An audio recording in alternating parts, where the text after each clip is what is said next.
steps from the Capitol in Cheyenne with reporters in your hometown. These are the top stories from the Cowboy State Daily News Center. It's time to take a look at what's happening around Wyoming for Thursday, January 22nd. I'm Mac Watson.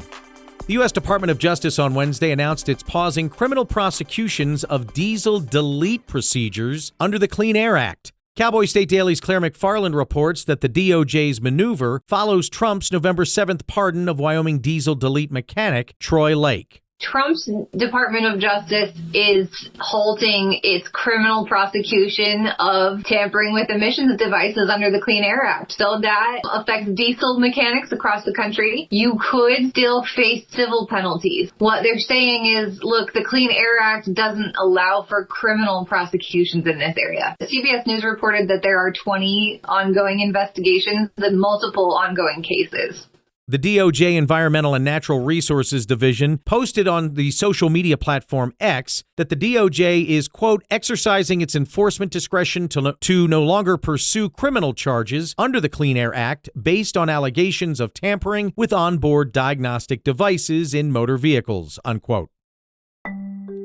A two-judge panel ruled on Tuesday that the BLM violated the Clean Air Act in approving a 3,500 well project. Cowboy State Daily's David Madison reports that this affects Jonah Energy and could impact Wyoming's bottom line. For everyday Wyoming residents, this matters in that the Jonah field has been a long revenue generator for as far as taxes, from generating a stream of revenue, exporting natural gas, using natural gas to power utilities and all kinds of things. This was the next chapter in continuing what Jonah field has meant to the economy, or at least the coffers of the Wyoming state government. And so, yeah, it's fair to say, what could this mean to the state's bottom line? It's that big a deal. Vice President of Jonah Energy, Paul Ulrich, tells Cowboy State Daily that, quote, the impact to Wyoming is severe, vacating this decision and thus vacating our ability to develop a 3,500 well project that is the future of natural gas in Wyoming.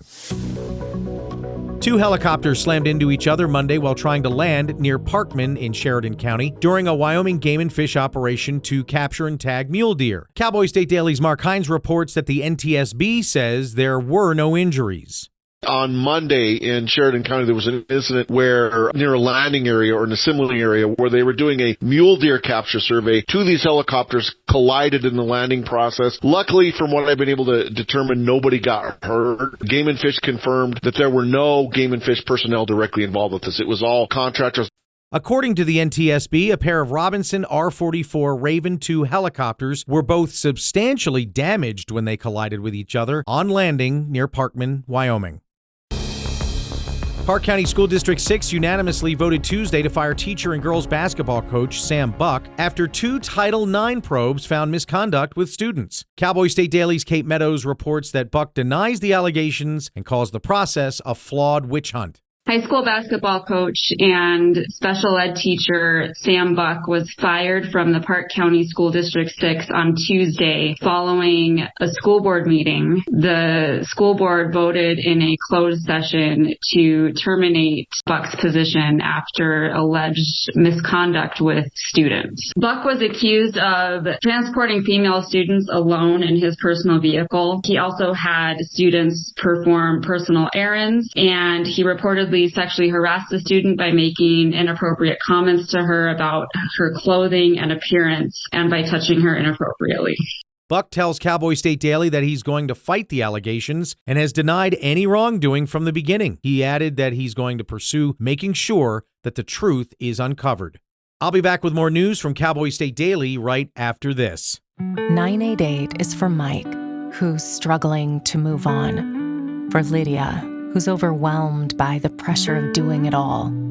For Eric, who feels sad and lonely this time of year. For Helen, who's so anxious she can't sleep. 988 is for them, for you, for Wyoming. To get free support for a mental health or substance use crisis, call or text 988. Available anytime, day or night. Cowboy State Daily News continues now. A more than 4-hour standoff between a man and Cody PD ended Wednesday when the man surrendered peacefully. Cowboy State Daily's Andrew Rossi reports that the standoff included multiple law enforcement agencies. We know it was a younger man who had an active warrant out of Thermopolis. He was approached by the Cody Police Department on Wednesday morning for that warrant, and he brandished a handgun, so immediately turned into an armed standoff. At one point, he stepped out of his vehicle. Law enforcement fired non-lethal rounds. There were no live rounds fired during the 4-hour standoff, and it resolved itself when the suspect was coaxed out of his vehicle with his hands up. Fortunately, after 4 hours, this one resolved in the best way it possibly can. No one was injured, and the suspect was taken into custody. Cowboy State Daily observed a number of armed officers with the Cody Police Department, also the Park County Sheriff's Office, and the Wyoming Highway Patrol. Fremont County School District No. 1 board member Scott Jensen says he must resign because of a new policy barring special agents from elected roles. Cowboy State Daily's Claire McFarland reports that Jensen, who is a federal police officer, spent 6 years on the board pushing parental rights and book challenges. The FBI has had a policy for special agents against outside work, but you could get an exception. You could serve on certain nonpartisan boards. And so he did that for his 6 years, almost 7 on the board. But the policy changed. According to Jensen, the policy changed to preclude elected official service. Jensen, who declined to identify the agency he works for by name, was appointed to the board in 2019, elected in 2020, and re-elected in 2024.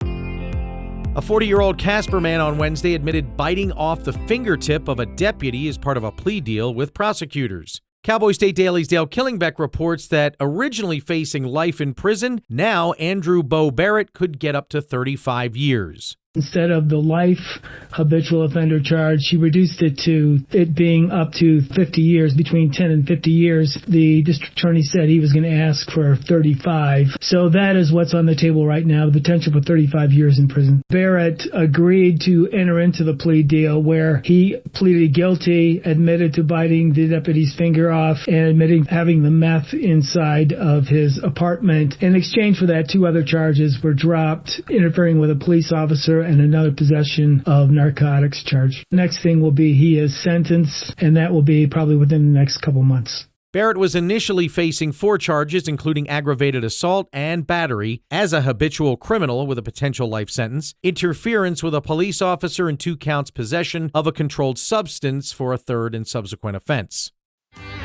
A single bighorn ewe kept a dozen or more rams busy for hours, butting heads and trying to mate with her. Outdoors reporter Mark Hines reports that biologists say this is real insight into the mating rituals of bighorn sheep. This went on for hours, and, the poor rams were getting exhausted, but I talked to the lady, and she said, yeah, that ewe, she stayed energetic and perky and was fending them off the whole time. And it was basically, the reason it dragged on for so long is she was testing them. Do you guys have the stamina to keep up? If you want a chance to mate, you have to earn it. And, of course, there was some headbutting between the rams. So it was just this really cool, real-time glimpse into the world of the mating ritual of these rams. The amorous bighorns are part of a herd of about 100 animals that hang out near Corwin Springs, Montana, just outside of Yellowstone National Park. And that's today's news. You can get your free digital subscription to Wyoming's only statewide newspaper by hitting that daily newsletter button at cowboystatedaily.com. And you can watch this newscast every day by clicking subscribe on our YouTube channel or listen to us on your favorite podcast app. Thanks for listening. I'm Mac Watson for Cowboy State Daily.